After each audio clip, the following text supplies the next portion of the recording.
Ever wonder what the real difference is between someone who's just talented and someone who's a true master? We see people with natural gifts all the time, right? But only a tiny few seem to hit that absolute peak. So, yeah, let's get into it. Let's really break down what it takes to turn that potential you're born with into something truly great.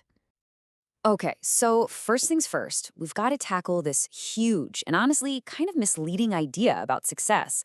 It's this myth that really shapes how we think about, well, everyone leaders, artists, even ourselves. And it all kicks off with one simple but really loaded question.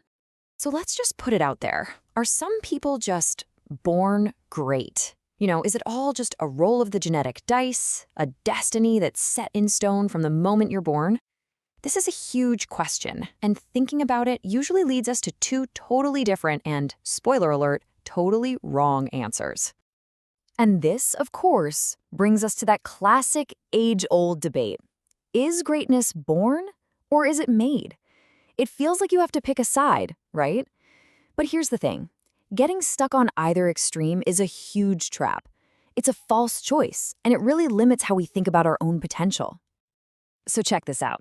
On one hand, you've got the mystique. This is that whole idea that great people just appear.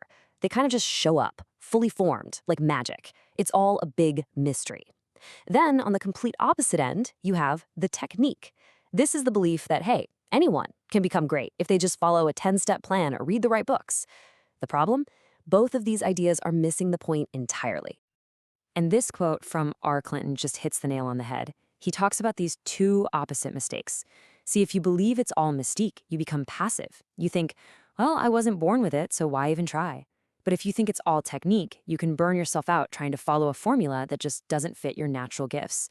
So clearly, there's got to be a better way to look at this whole thing. And thankfully, there is.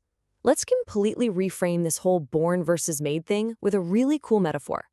Think of it less like a debate and more like a journey. Specifically, the journey of an heir. This old text lays it out perfectly. Imagine an heir, someone who's set to inherit everything. They are technically lord of all, but when they're a child, they're no different from a servant. They don't have any real power or control yet. They have to go through training, they're under tutors and governors until the time is right. The potential is massive, it's 100% real, but it hasn't been unlocked. And this really breaks that journey down into 3 simple steps. Step 1, you're the heir. You have that innate potential, those natural gifts. That's the starting point. Step 2, the training. This is the crucial part where you're under those tutors and governors. You're learning, you're developing, you're growing. And then finally, step 3, mastery. This is when you claim your inheritance. You step into your full power, your full capabilities. See? It's a process. Okay, so we get it. We have the gift, we understand the journey, but what's next? What does that training phase actually look like? Like in the real world, what does it really take to go from just having potential to achieving real mastery? This right here, this is probably the most important thing we're going to talk about. Just let it sit for a second. Giftedness alone does not equal mastery. Seriously, that raw talent you have, that thing you're naturally good at, that's just your ticket into the game. It is not, and I repeat, not the finish line. And I love this quote from the author of our source material, Paula Simeon, because she makes it so personal. She says, yeah, she was born with these innate seeds of greatness, but then she hits us with the most important part. I'm still learning to develop these gifts. It's not something she did, it's something she's doing. It's a constant, active process. So what are those tutors and governors we talked about? Well, they're not people, they're actions. They're these 4 things right here. First, cultivating. This is all about protecting your gift, making sure it has the right environment to even survive. Then there's growing. You got to actively look for new challenges, push yourself.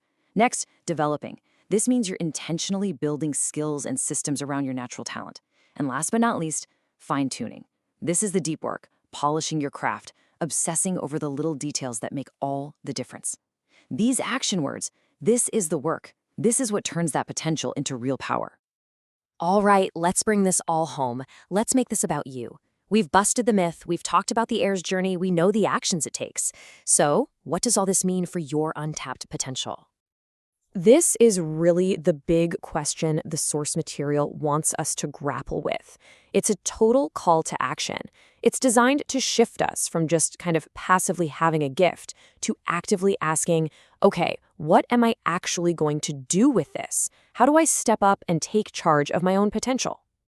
So, as we wrap up, the final question isn't just, hey, what are you good at? No, it's much deeper. It's about that inheritance inside of you that you still haven't claimed.